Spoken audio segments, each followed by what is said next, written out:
Hello student, आप सभी का आपके अपने प्यारे से यूट्यूब चैनल वंडर माइंड पर बहुत बहुत स्वागत है।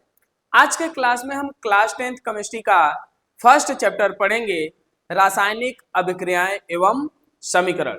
तो इस चैप्टर का हम पढ़ेंगे क्या, लेक्चर नंबर 1। तो आइए देखते हैं लेक्चर नंबर 1 में क्या क्या पढ़ना है। तो लेक्चर नंबर 1 में हम सबसे पहले पढ़ेंगे क्या, भौतिक परिवर्तन। भौतिक परिवर्तन के बाद पढ़ेंगे क्या, रासायनिक परिवर्तन। रासायनिक परिवर्तन के बाद रासायनिक समीकरण क्या होता है तथा रासायनिक समीकरण लिखने की कौन कौन सी विधि है तथा रासायनिक समीकरण को कैसे संतुलित किया जाता है। तो आज के क्लास में हम इन सब टॉपिक को कवर करेंगे। तो आइए स्टार्ट करते हैं। भौतिक परिवर्तन, कौन परिवर्तन, भौतिक परिवर्तन, फिजिकल चेंजेज। तो आइए समझिए, पहले एक बात समझिए, हमारे चारों तरफ बहुत सारे परिवर्तन होते रहते हैं। उनमें कुछ परिवर्तन भौतिक परिवर्तन होते हैं और कुछ परिवर्तन रासायनिक परिवर्तन होते हैं। अब आप लोग कहोगे कि सर हम कैसे पहचानेंगे कौन भौतिक परिवर्तन कौन रासायनिक परिवर्तन। तो आइए आज के क्लास में सीखते हैं कि कैसे पहचाना जाता है कौन भौतिक परिवर्तन होता है कौन रासायनिक परिवर्तन होता है। तो देखिए, भौतिक परिवर्तन क्या होता है, ऐसा परिवर्तन जिसमें पदार्थ का भौतिक अवस्था बदल जाए, आकार बदल जाए तथा भौतिक गुण बदल जाए। ठीक है, क्या क्या बदल जाए, भौतिक अवस्था बदल जाए, आकार बदल जाए, भौतिक गुण बदल जाए, परंतु रासायनिक संघटन मतलब रासायनिक सूत्र तथा रासायनिक गुण न बदले, तो ऐसे परिवर्तन को कहते हैं भौतिक परिवर्तन। ठीक है, आइए एग्जाम्पल से समझते हैं। जैसे एक एग्जाम्पल है बर्फ का पिघलना। क्या है, बर्फ का पिघलना। अब हम सभी को पता है कि जब बर्फ पिघलता है तो क्या बनता है, जल। तो आइए बर्फ को क्या कर दीजिए, गर्म। बर्फ को क्या कर दीजिए, गर्म। जब बर्फ को कर देंगे क्या, गर्म, तो ये जो बर्फ है पिघल कर क्या बन जाएगा, जल बन जाएगा। ठीक है, अब देखो यहाँ एक परिवर्तन हुआ है और इस परिवर्तन में हो क्या रहा है, जो बर्फ है वो किसमें बदल रहा है, जल में। तो आइए देखते हैं और क्या हुआ है इस परिवर्तन में। तो इस परिवर्तन में आप लोग बताएंगे जो बर्फ होता है वो किस अवस्था में होता है, ठोस में होता है, द्रव में होता है कि गैस में होता है। तो सब लोग जानते हैं कि जो बर्फ होता है वो किस अवस्था में होता है, ठोस अवस्था में होता है तथा जो जल होता है वो द्रव अवस्था में होता है। ठीक है, इतनी बात समझ में आई। ठीक, जो बर्फ है वो किस अवस्था में है, ठोस अवस्था में, जो जल है वो किस अवस्था में है, द्रव अवस्था में है। जब हम बर्फ को गर्म किए तो जल बना, मतलब पदार्थ ठोस अवस्था से किस में बदल गया, द्रव अवस्था में। तो इस परिवर्तन में हुआ क्या है, पदार्थ का भौतिक अवस्था बदल जा रहा है परंतु इसका रासायनिक संगठन भी बदला क्या। तो आइए देखते हैं। तो जो बर्फ होता है उसका भी सूत्र क्या होता है, H2, और जो जल होता है उसका भी सूत्र क्या होता है, H2O होता है। ठीक है, तो बताइए इस परिवर्तन में क्या रासायनिक सूत्र बदला, तो नहीं, रासायनिक सूत्र नहीं बदला है। बदला क्या है, भौतिक अवस्था। तो जहां भौतिक अवस्था बदल जाए, आकार बदल जाए, भौतिक गुण बदल जाए, परंतु रासायनिक संगठन मतलब रासायनिक सूत्र न बदले, तो उसे कहते हैं कौन परिवर्तन, भौतिक परिवर्तन। मतलब बर्फ का पिघलना कौन परिवर्तन है, भौतिक परिवर्तन। ठीक है, भौतिक परिवर्तन को पहचानने का दो और तरीका है, उसको आइए देखें। यदि किसी परिवर्तन में नए रासायनिक पदार्थ का निर्माण न हो, नए रासायनिक पदार्थ का निर्माण न हो, तो उसे कहते हैं भौतिक परिवर्तन। पहला तरीका है। तथा दूसरा तरीका होता है भौतिक परिवर्तन को पहचानने का कि पदार्थ को मूल अवस्था में लाया भी जा सकता है, पदार्थ को मूल अवस्था में लाया भी जा सकता है। तो आइए समझते हैं। देखिए, इस परिवर्तन में नया पदार्थ बना क्या, तो नहीं बना है। कैसे, क्योंकि जो बर्फ है वो भी क्या होता है, H2, और जो जल है वो भी क्या होता है, H2। जब दोनों का रासायनिक सूत्र समान है तो पदार्थ अलग कहां से होगा, मतलब दोनों पदार्थ क्या है, समान है। रासायनिक रूप से दोनों पदार्थ क्या है, समान है। मतलब भौतिक परिवर्तन जहां होता है वहां नए रासायनिक पदार्थ का निर्माण नहीं होता है, पहला बात। दूसरा बात आइए समझते हैं। बर्फ को जब हम गर्म किए हैं तो क्या बना है? जल। अगर हम जल को ठंडा कर दें तो फिर से बर्फ बन जाएगा कि नहीं? जल को क्या करिए? ठंडा जब करिए तो क्या बनेगा? बर्फ बनेगा। तो जब जल को हम ठंडा करेंगे तो बर्फ बनेगा, मतलब जो पदार्थ था अपने मूल अवस्था में आ गया कि नहीं? आ गया। तो समझिए, जहां भौतिक परिवर्तन होता है वहां पदार्थ को मूल अवस्था में लाया जा सकता है। तो भौतिक परिवर्तन को पहचानने का ये भी एक तरीका है। ठीक है, तो आइए देखते हैं भौतिक परिवर्तन में क्या क्या होता है। तो भौतिक परिवर्तन में पदार्थ का भौतिक अवस्था, भौतिक अवस्था, आकार तथा भौतिक गुण, भौतिक गुण, ये सब क्या होते हैं? बदल जाते हैं, बदल जाते हैं। परंतु रासायनिक संघटन, रासायनिक संघटन, रासायनिक सूत्र, रासायनिक सूत्र तथा रासायनिक गुण, रासायनिक गुण, ये सब क्या होते हैं? नहीं बदलते हैं, नहीं बदलते हैं। ठीक है, और अगला बात यह है, इसमें क्या होता है? नए पदार्थ का निर्माण नहीं होता है। तो नए रासायनिक पदार्थ का, नए रासायनिक पदार्थ का निर्माण नहीं होता है, नए रासायनिक पदार्थ का निर्माण नहीं होता है। तथा इसमें क्या होता है? साधारण भौतिक विधि से, साधारण भौतिक विधि से, भौतिक विधि से पदार्थ को, पदार्थ को मूल अवस्था में, मूल अवस्था में लाया जा सकता है, लाया जा सकता है। ठीक है, तो आइए एक बार और समझते हैं भौतिक परिवर्तन क्या होता है। ऐसा परिवर्तन जिसमें पदार्थ का भौतिक अवस्था, आकार, भौतिक गुण, ये सब क्या होते हैं? बदल जाते हैं। परंतु रासायनिक संघटन, रासायनिक सूत्र तथा रासायनिक गुण नहीं बदलते हैं, उसे भौतिक परिवर्तन कहते हैं। पहचानने का तरीका क्या होता है? नए रासायनिक पदार्थ का निर्माण नहीं होता है तो भौतिक परिवर्तन होता है। अगर पदार्थ को मूल अवस्था में लाया जा सकता है तब भी क्या होता है? भौतिक परिवर्तन होता है। तो जहां भौतिक परिवर्तन होगा वहां नए पदार्थ का निर्माण नहीं होगा तथा पदार्थ को मूल अवस्था में लाया भी जा सकता है। ठीक है, तो आइए देखते हैं आगे।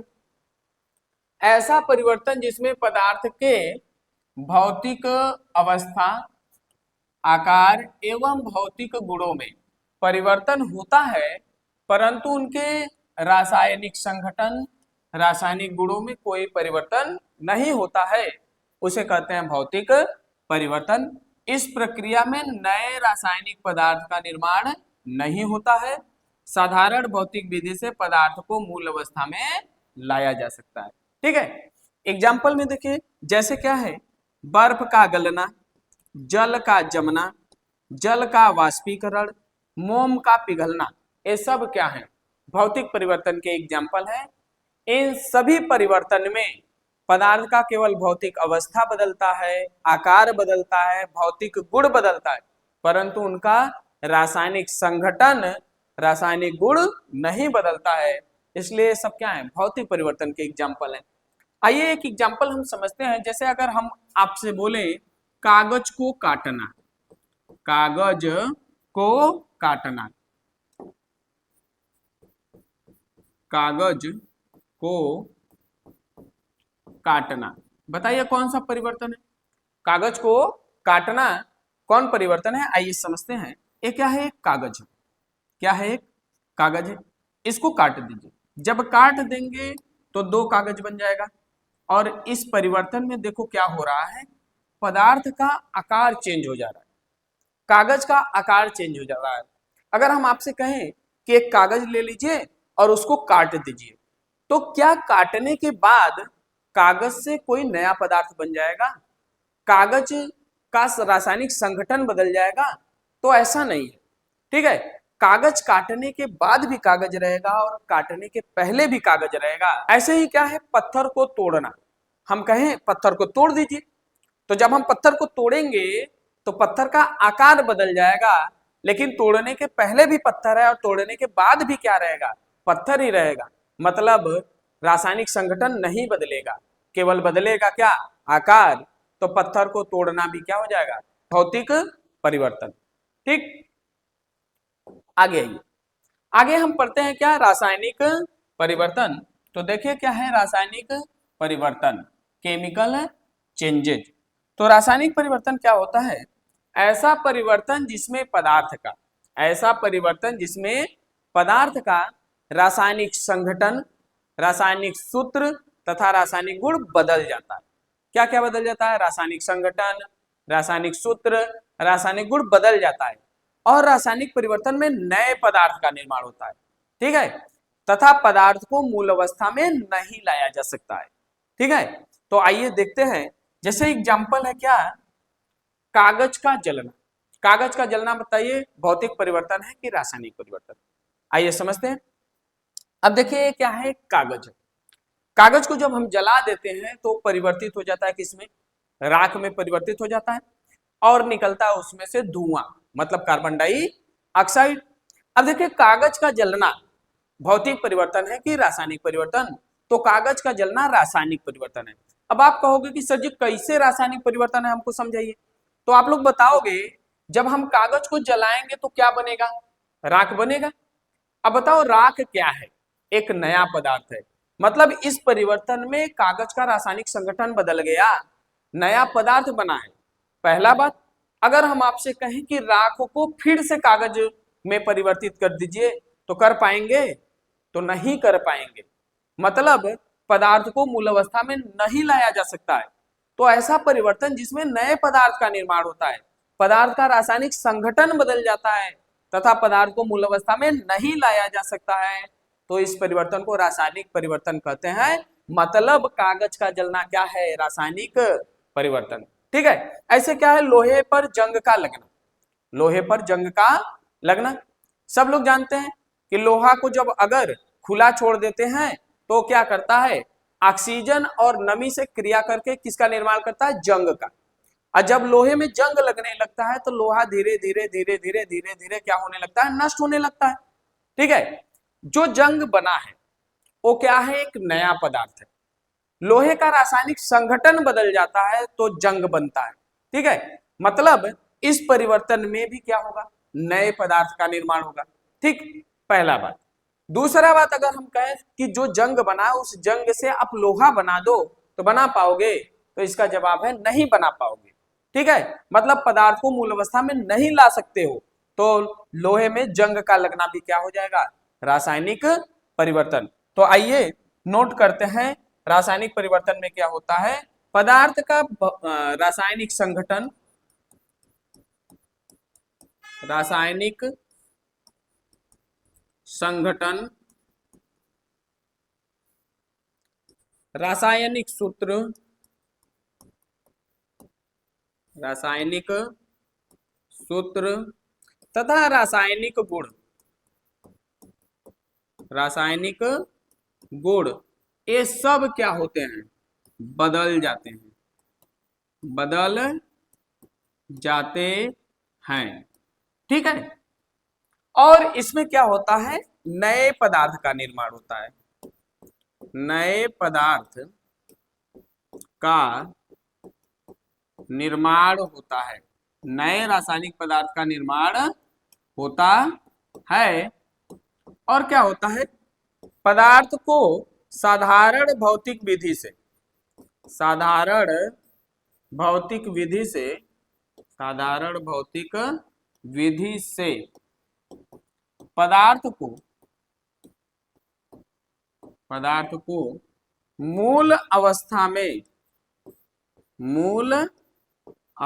में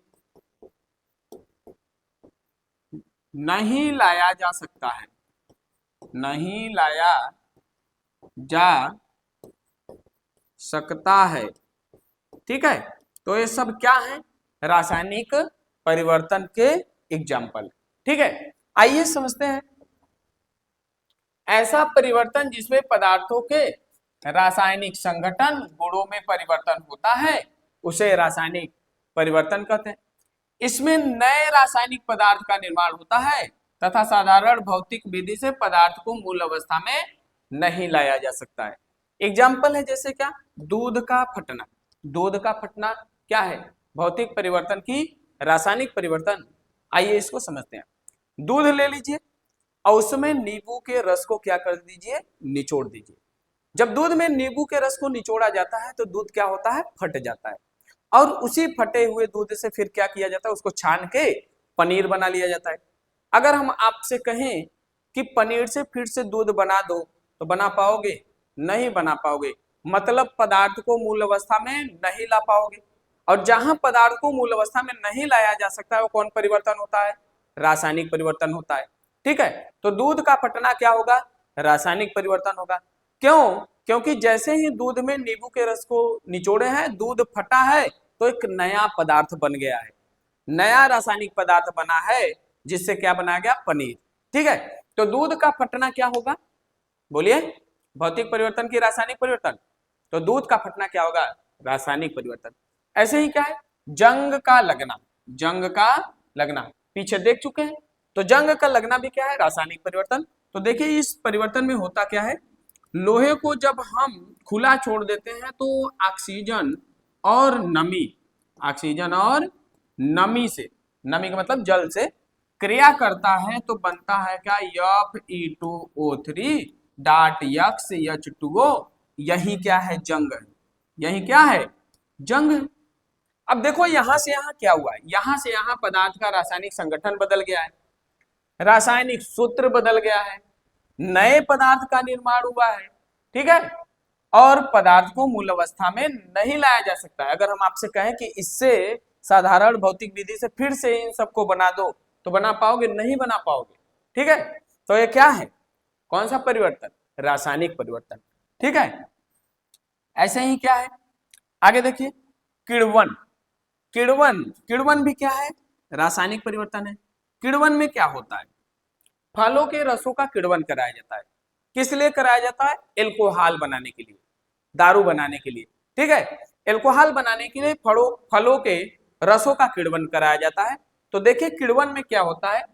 जो फलों का रस होता है वो मीठा होता है तो उसमें पाया जाता है क्या? Glucose C6H12O6। इसका कराते हैं क्या? किण्वन। किण्वन जब कराते हैं तो बनता है क्या? एल्कोहल बनता है C2H5OH और साथ साथ में बनता है क्या? Carbon dioxide gas. यही है क्या? एल्कोहल, जिसको दारू कहते हो। ठीक है, अब देखो यहां से यहां हुआ क्या है? पदार्थ का रासायनिक संगठन बदल गया। ग्लूकोज बदल के क्या बन गया? एल्कोहल और कार्बन डाइऑक्साइड। ठीक है, इस परिवर्तन में एक नए पदार्थ का निर्माण हुआ है। ये भी नया पदार्थ है, ये भी नया पदार्थ है। ठीक है, अगर हम आपसे कहें कि इससे फिर से ग्लूकोज बना दो साधारण भौतिक विधि से तो नहीं बना पाओगे। ठीक है, तो ये कौन सा परिवर्तन होगा? किण्वन भी क्या है? एक रासायनिक परिवर्तन है।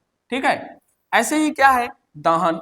दहन भी क्या होता है? रासायनिक परिवर्तन होता है। दहन में क्या होता है? किसी चीज को जला देते हैं। अब किसी चीज को जब जलाओगे तो जलाने के लिए क्या चाहिए? ऑक्सीजन गैस चाहिए। जलाने के लिए ध्यान रखिएगा कौन सी गैस? ऑक्सीजन गैस चाहिए। तो आइए मान लेते हैं हम कोयले को जला रहे हैं तो कोयले में क्या होता है? कार्बन होता है। उसको जलाने के लिए कौन सी गैस चाहिए? ऑक्सीजन चाहिए। जब कार्बन को जलाओगे मतलब कार्बन ऑक्सीजन से क्रिया करेगा तो बनेगा कार्बन डाइऑक्साइड बनेगा। अब इस परिवर्तन में देखो क्या हुआ है? नया पदार्थ का निर्माण हुआ है, पदार्थ का रासायनिक संगठन बदल गया है। तो ये भी क्या होगा? रासायनिक परिवर्तन। ठीक है, ऐसे ही क्या है? कागज का जलना, ये भी क्या होगा? रासायनिक परिवर्तन होगा। भोजन का पाचन, रासायनिक परिवर्तन। भोजन पकाना, रासायनिक परिवर्तन। श्वसन भी क्या है? रासायनिक परिवर्तन है। कैसे रासायनिक परिवर्तन है, आइए देखते हैं। श्वसन की क्रिया में ग्लूकोज का होता है क्या, ऑक्सीकरण होता है। जब ग्लूकोज का ऑक्सीकरण होता है तो बनता है क्या, कार्बन डाइऑक्साइड बनता है, जल बनता है और यहां से निकलता है क्या, ऊर्जा। अब देखो श्वसन की प्रक्रिया में क्या हुआ है, नए नए पदार्थ का निर्माण हो रहा है, पदार्थ का रासायनिक संगठन बदल गया है। तो श्वसन भी कौन सा परिवर्तन होगा, भौतिकी, रासायनिक। तो बताओ रासायनिक परिवर्तन। ठीक है, आगे अब आगे हम देखेंगे क्या, रासायनिक समीकरण। कौन समीकरण, रासायनिक समीकरण, केमिकल इक्वेशन। तो आइए समझते हैं रासायनिक समीकरण क्या होता है। देखो यदि कोई अभिक्रिया हो रही है, उस अभिक्रिया को वाक्य के रूप में अगर लिखेंगे तो पहला तो ज्यादा जगह घेरेगा, ठीक। दूसरा बात, उसको आसानी से समझा नहीं जा सकता है तथा याद करने में कठिनाई होगी। ठीक है, यदि उसी अभिक्रिया को हम उसमें भाग लेने वाले अभिकारकों तथा बनने वाले उत्पादों के अणु सूत्रों तथा प्रतीकों के माध्यम से छोटे रूप में लिख दें, संक्षिप्त रूप में लिख दें, तो उसी को बोला जाता है क्या, रासायनिक समीकरण। तो आइए जैसे अगर हम एक एग्जाम्पल से समझें, हाइड्रोजन तथा ऑक्सीजन की क्रिया से, हाइड्रोजन तथा ऑक्सीजन की क्रिया से, हाइड्रोजन तथा ऑक्सीजन की क्रिया से जल का निर्माण, जल का निर्माण। अब देखो ये क्या है, एक रासायनिक अभिक्रिया है, इसको वाक्य के रूप में लिखा गया है, इसी को अब हमको लिखना है समीकरण के रूप में।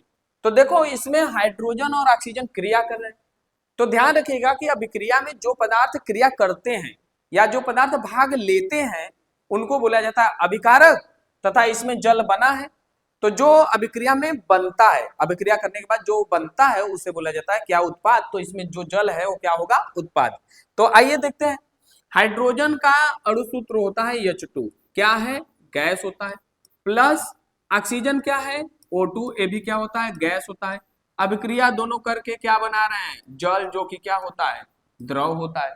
ठीक है, तो इस अभिक्रिया का ये क्या हो गया, रासायनिक समीकरण। देखिए छोटे रूप में लिख दिए, और इसको समझना तथा याद करना भी क्या होता है, आसान होता है। इसीलिए किसी अभिक्रिया को रासायनिक समीकरण के रूप में लिखना ज्यादा अच्छा होता है। ठीक है, तो रासायनिक समीकरण क्या होता है, किसी भी अभिक्रिया में भाग लेने वाले अभिकारकों तथा उसमें बनने वाले उत्पादों के अणु सूत्रों तथा प्रतीकों के माध्यम से संक्षिप्त प्रदर्शन कहलाता है रासायनिक समीकरण। और ध्यान रखिएगा कि जो जो अभिक्रिया में भाग लेते हैं उनको बोला जाता है क्या, अभिकारक। तो इस अभिक्रिया में जो हाइड्रोजन और ऑक्सीजन है ये क्या होंगे, अभिकारक, तथा जो अभिक्रिया के बाद बनता है, जैसे कि इसमें जल बन रहा है तो वो होता है क्या, उत्पाद।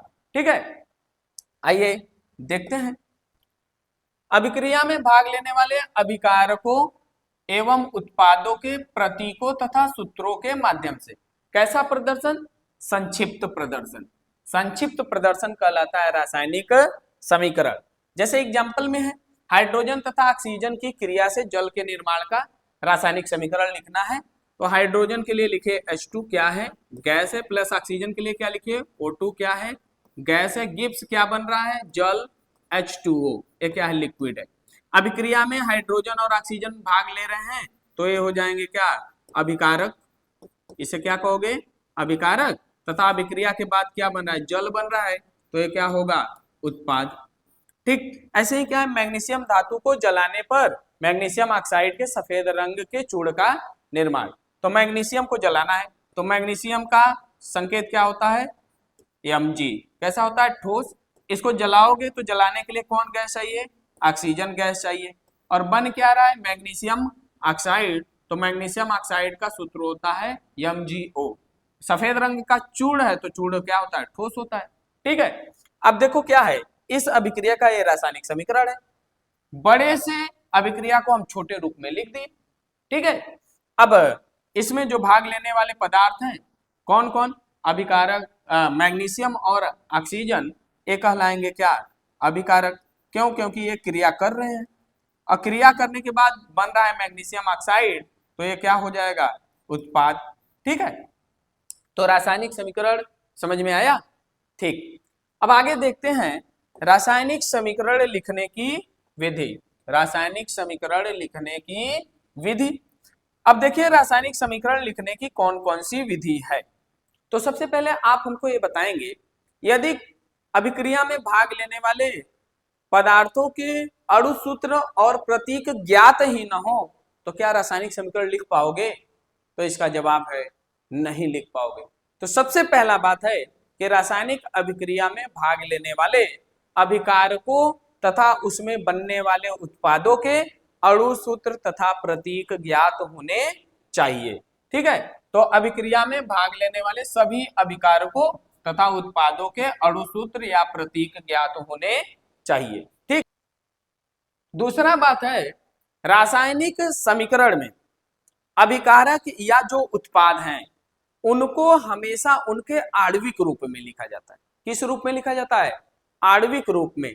जैसे अगर हम कहें हाइड्रोजन, क्या कहें? हाइड्रोजन, तो हाइड्रोजन को देखो क्या लिखा जा सकता है, H भी लिखा जाता है और H2 भी लिखा जाता है। अब जब H लिखते हो तो ये होता है हाइड्रोजन परमाणु, ये क्या है? हाइड्रोजन परमाणु। जबकि H2 क्या है? हाइड्रोजन अणु है। तो रासायनिक समीकरण में हमेशा पदार्थ को उनके अणु रूप में लिखना है, परमाणु रूप में नहीं। ठीक है, तो रासायनिक समीकरण में पदार्थ को उनके आणविक रूप में लिखा जाता है। ठीक है, जैसे हाइड्रोजन के लिए H2 लिखोगे, ऐसे ही नाइट्रोजन के लिए N2, ऑक्सीजन के लिए O2, क्लोरीन के लिए Cl2, ब्रोमीन के लिए Br2, आयोडीन के लिए I2 का प्रयोग करते हैं। ठीक है, आगे देखिए, अगर तत्व एक परमाणु है तो कुछ तत्व क्या होते हैं जो एक परमाणु के रूप में मिलते हैं तो उनको बोला जाता है एक परमाणु तत्व। तो एक परमाणु तत्वों को उनके प्रतीकों द्वारा दर्शाया जाता है। किसके द्वारा? प्रतीकों द्वारा। तो अगर तत्व एक परमाणु है तो सीधे सीधे क्या लिख दीजिए? प्रतीक उसका। जैसे सोडियम के लिए क्या लिखेंगे? Na, पोटेशियम के लिए K, लोहा के लिए Fe, तांबा के लिए Cu, चांदी के लिए Ag, सोना के लिए Au, जिंक के लिए Zn, मैग्नीशियम के लिए Mg। ठीक, तो एक परमाणु तत्वों को उनके प्रतीकों द्वारा दर्शाया जाता है। कहां? रासायनिक समीकरण में। ठीक, अगला पॉइंट है अभिकारकों के उत्पादों में परिवर्तन को। अभिकारक जब क्रिया करके परिवर्तित होता है उत्पाद में ना, तो उनके बीच में एक तीर लगाया जाता है। क्या लगाया जाता है? तीर का प्रयोग किया जाता है। तो अभिकारक के उत्पाद में परिवर्तन को उनके मध्य क्या लगाकर प्रदर्शित किया जाता है? तीर लगाकर प्रदर्शित किया जाता है। और ये तीर बताता है कि अभिकारक किसमें परिवर्तित हो रहा है? उत्पाद में। और ध्यान रखिएगा कि जो ये तीर हम लगाते हैं, तीर के सिर की ओर या फिर दाईं ओर, तीर के सिर के तरफ या दाईं ओर उत्पाद को लिखा जाता है तथा तीर के पूंछ की ओर या बाईं ओर अभिकारक को लिखा जाता है, अभिकारक को। ठीक है, तो ध्यान दीजिएगा, तीर के दाईं ओर उत्पाद को तथा तीर के बाईं ओर अभिकारक को लिखा जाता है। ठीक, अगला पॉइंट है इसमें, यदि कोई अभिक्रिया हो रही है जिसमें भाग लेने वाले अभिकारकों की संख्या 2 या 2 से अधिक हो तो उनके बीच में प्लस चिन्ह का प्रयोग करते हैं, धन चिन्ह का प्रयोग करते हैं। तो 2 या 2 से अधिक अभिकारकों या उत्पादों के मध्य कौन सा चिन्ह? धनात्मक चिन्ह, प्लस चिन्ह का प्रयोग करते हैं। इसके लिए जैसे हम कहें 2 अभिकारक हैं A और B, क्रिया कर रहे हैं, बन रहा है उत्पाद C और D। क्या बन रहा है? C और D बन रहा है। तो देखो अभिकारक की संख्या 2 है तो इनके बीच में प्लस चिन्ह का प्रयोग करना। ऐसे ही अगर उत्पाद की संख्या 2 या 2 से अधिक हो तो उनके भी बीच में प्लस चिन्ह का प्रयोग करना पड़ेगा।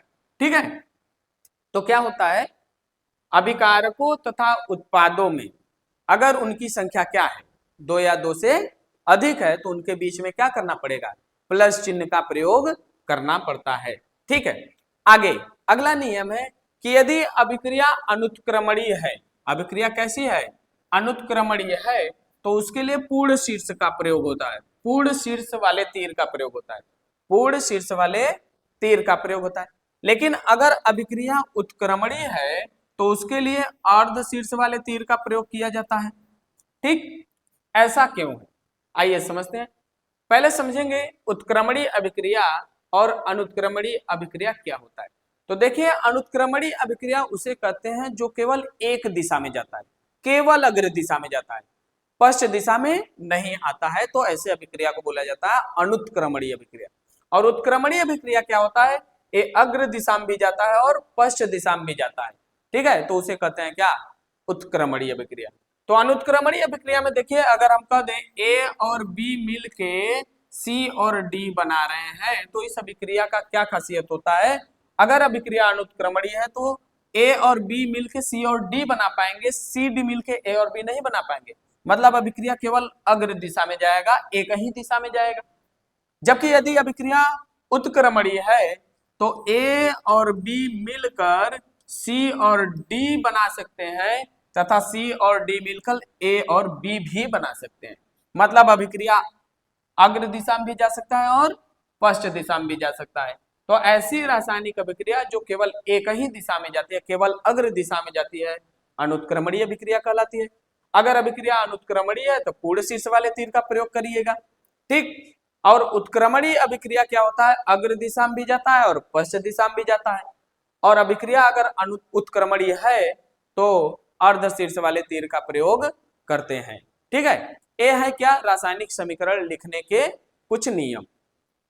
आइए आगे अब हम देखते हैं रासायनिक समीकरण को संतुलित करना। रासायनिक समीकरण को संतुलित करना, तो सबसे पहले हम समझेंगे कि रासायनिक समीकरण को संतुलित करते क्यों हैं, पहले ये जानिए। तो इसके लिए जानना होगा द्रव्यमान संरक्षण का नियम। द्रव्यमान संरक्षण का नियम कहता है कि कहीं पर अगर रासायनिक अभिक्रिया हो रही है तो उस रासायनिक अभिक्रिया में किसी परमाणु का न तो निर्माण होगा न ही किसी परमाणु का विनाश होगा। मतलब रासायनिक अभिक्रिया में अभिकारक के साइड में जितने परमाणु होंगे उत्पाद के साइड में भी उतने परमाणु होने चाहिए।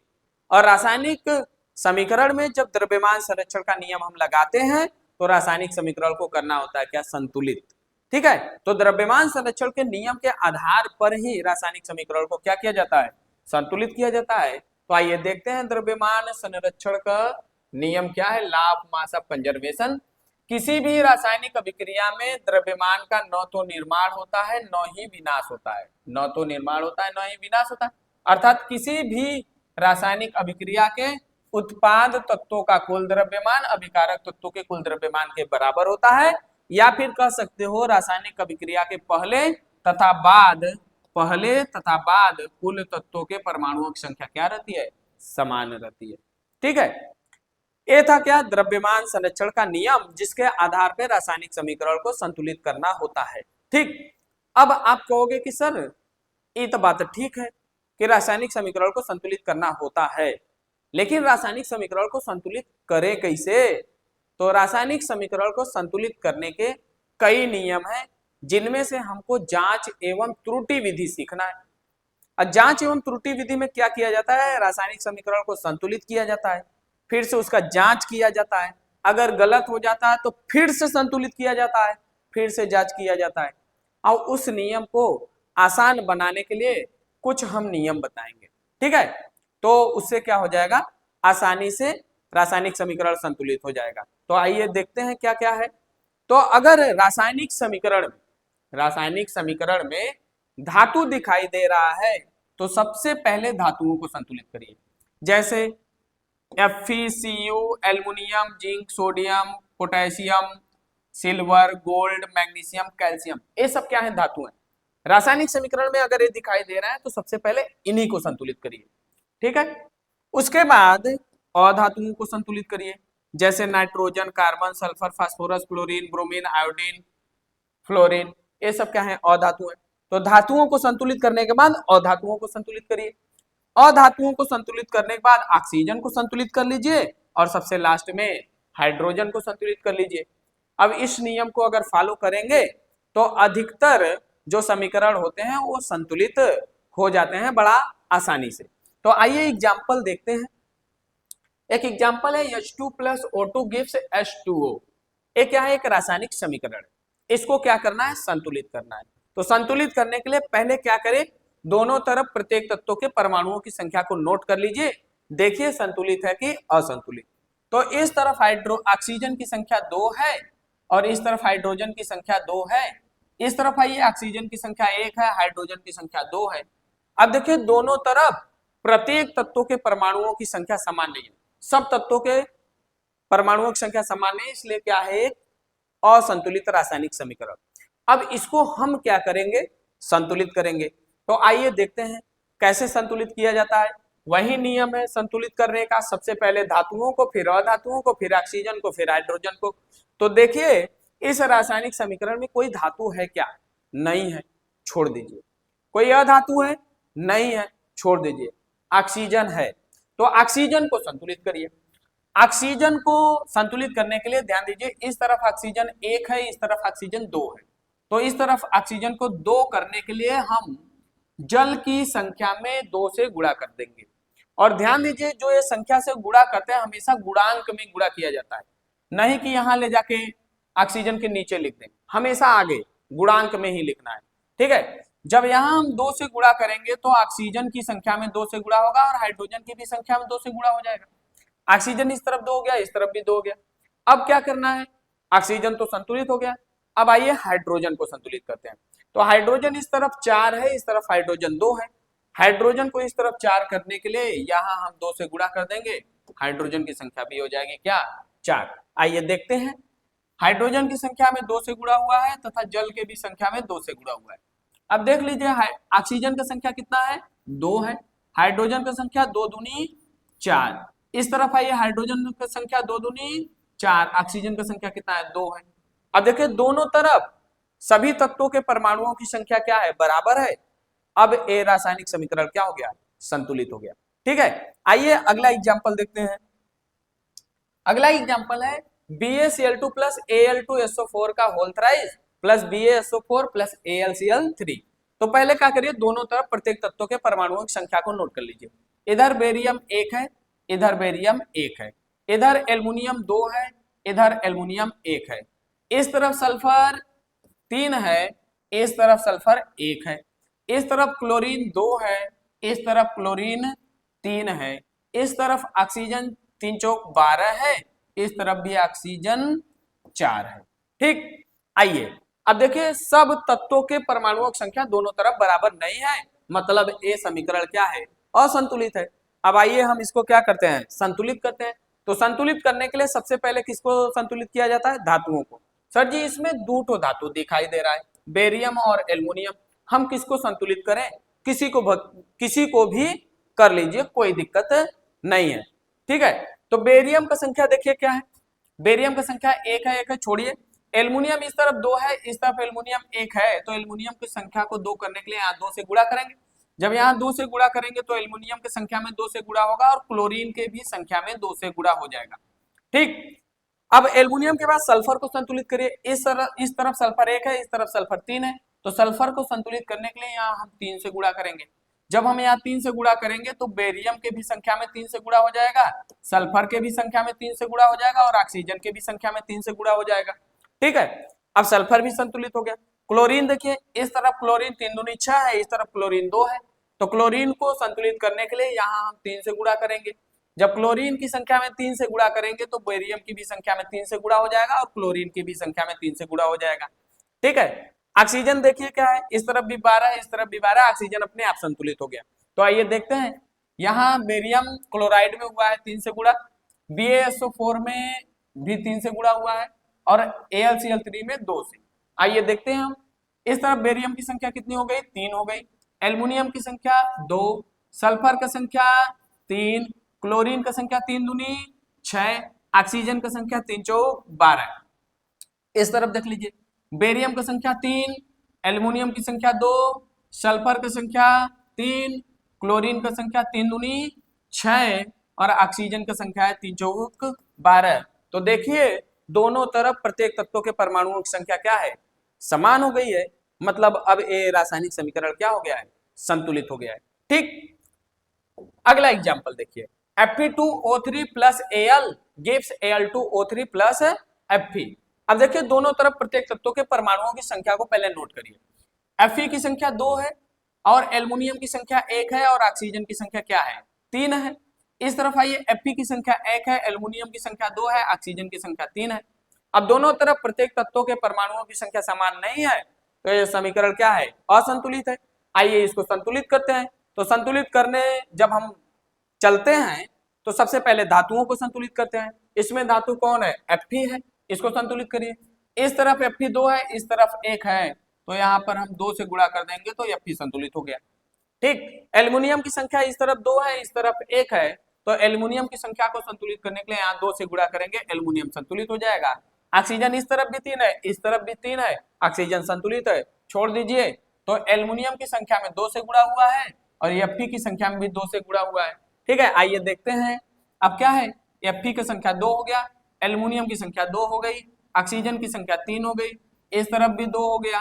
Fe की संख्या एल्युमिनियम 2 है, ऑक्सीजन 3 है, दोनों तरफ प्रत्येक तत्वों के परमाणुओं की संख्या समान हो गई, मतलब इस रासायनिक समीकरण अब क्या हो गया, संतुलित हो गया। ठीक है, अगला एग्जांपल देखते हैं। Fe plus H2O gives Fe3O4 plus H2। दोनों तरफ प्रत्येक तत्वों के परमाणुओं की संख्या को नोट कर लीजिए पहले। ठीक, तो इस तरफ देखिए Fe कितना है, 1 है, ऑक्सीजन कितना है, 1 है, हाइड्रोजन कितना है, 2 है। इस तरफ आइए, 3 है Fe, ऑक्सीजन कितना है, 4 है, और हाइड्रोजन कितना है, 2 है। अब दोनों तरफ प्रत्येक तत्वों के परमाणुओं की संख्या समान नहीं है, मतलब ये समीकरण क्या है, असंतुलित है। आइए अब इसको हम क्या करते हैं, संतुलित करते हैं। तो संतुलित करने के लिए वही पुराना नियम, सबसे पहले धातु को, फिर अधातु को, ऑक्सीजन को, फिर हाइड्रोजन को। तो इसमें देखो धातु क्या है, Fe है। ठीक, Fe है तो इस तरफ 3 है, इस तरफ 1 है, तो Fe को संतुलित करने के लिए यहाँ 3 से गुणा कर देंगे। ठीक, फिर उसके बाद अधातु नहीं है, ऑक्सीजन है, तो ऑक्सीजन इस तरफ कितना है, इस तरफ ऑक्सीजन 4 है, इस तरफ ऑक्सीजन 1 है, तो ऑक्सीजन को संतुलित करने के लिए यहाँ 4 से जब गुणा करेंगे तो ऑक्सीजन की संख्या 4 हो जाएगी, जबकि हाइड्रोजन की संख्या हो जाएगी 8। अब हाइड्रोजन का नंबर है, तो इस तरफ हाइड्रोजन 4 है, इस तरफ हाइड्रोजन 2 है, तो हाइड्रोजन को संतुलित करने के लिए यहाँ 4 से गुणा करेंगे तो हाइड्रोजन की भी संख्या कितनी हो जाएगी, 8 हो जाएगी। ठीक, आइए देखते हैं। Fe में 3 से गुणा हुआ है, जल के संख्या में 4 से, उसके बाद हाइड्रोजन की संख्या में भी 4 से गुणा हुआ है। आइए देखते हैं, यहाँ Fe का संख्या कितना हो गया, 3 हो गया, ऑक्सीजन का संख्या 4 हो गया और हाइड्रोजन का संख्या 8 हो गया। इस तरफ आइए, Fe का संख्या 3 है, ऑक्सीजन का संख्या 4 और हाइड्रोजन का संख्या 4 दूनी 8 हो गया। दोनों तरफ प्रत्येक तत्वों के परमाणुओं की संख्या क्या हो गई, समान हो गई। अब ये समीकरण क्या हो गया, संतुलित। ठीक है, आइए अगला एग्जांपल देखते हैं। Aluminium plus H2SO4 gives Al2SO4 का होल थ्राइस प्लस H2। तो आइए देखते हैं, दोनों तरफ पहले क्या करते हैं, परमाणुओं की संख्या को नोट कर लेते हैं। तो एल्युमिनियम की संख्या 1 है, सल्फर की संख्या 1 है, ऑक्सीजन की संख्या 4 है, हाइड्रोजन की संख्या 2 है। इस तरफ आइए, एल्युमिनियम की संख्या 2 है, सल्फर की संख्या 3 है, ऑक्सीजन की संख्या 12 है और हाइड्रोजन की संख्या 2 है। ठीक है, अब ये क्या है, देखिए दोनों तरफ प्रत्येक तत्वों के परमाणुओं की संख्या समान नहीं है, तो ये समीकरण क्या है, असंतुलित है। आइए इसको क्या करते हैं, संतुलित करते हैं। तो एल्युमिनियम क्या है, सबसे पहले धातु को संतुलित किया जाता है। तो इस तरफ एल्युमिनियम 1 है, इस तरफ 2 है, तो एल्युमिनियम को संतुलित करने के लिए यहाँ 2 लिखेंगे। जैसे ही 2 लिखेंगे एल्युमिनियम की संख्या में 2 से गुणा हो जाएगा। ठीक, सल्फर देखिए इस तरफ 3 है, इस तरफ 1 है, तो सल्फर को संतुलित करने के लिए यहाँ 3 से गुणा करेंगे, और 3 से गुणा करेंगे तो सल्फर की संख्या में 3 से गुणा हो जाएगा और ऑक्सीजन के भी संख्या में 3 से गुणा हो जाएगा, हाइड्रोजन के भी संख्या में 3 से गुणा हो जाएगा। ठीक, ऑक्सीजन को अब देखिए, ऑक्सीजन इस तरफ 3 चौक 12 है, इस तरफ भी 12 है, ऑक्सीजन संतुलित है, छोड़ दीजिए। हाइड्रोजन देखिए, 2 3 6, हाइड्रोजन यहाँ 2 है, तो हाइड्रोजन को संतुलित करने के लिए हाइड्रोजन में 3 से गुणा करेंगे, हाइड्रोजन भी क्या हो जाएगा, संतुलित हो जाएगा। आइए देखते हैं, एल्युमिनियम में 2 से गुणा हुआ है, H2SO4 में 3 से और H2 में 3 से। ठीक है, अब देख लीजिए, एल्युमिनियम की संख्या 2 हो गई, सल्फर का संख्या 3 हो गया, ऑक्सीजन का संख्या 3 चौक 12 हो गया और हाइड्रोजन की संख्या 3 दूनी 6 हो गया। इस तरफ आइए, एल्युमिनियम का संख्या 2 हो गया, सल्फर का संख्या 3 हो गया, ऑक्सीजन का संख्या 3 चौक 12 हो गया और हाइड्रोजन का संख्या 3 दूनी 6 हो गया। दोनों तरफ प्रत्येक तत्वों के परमाणुओं की संख्या समान हो गया, मतलब ये समीकरण क्या हो गया, संतुलित हो गया। ठीक है, आज के क्लास में बस इतना ही। आप लोगों ने पूरा क्लास अटेंड किया, आप सभी को बहुत बहुत धन्यवाद।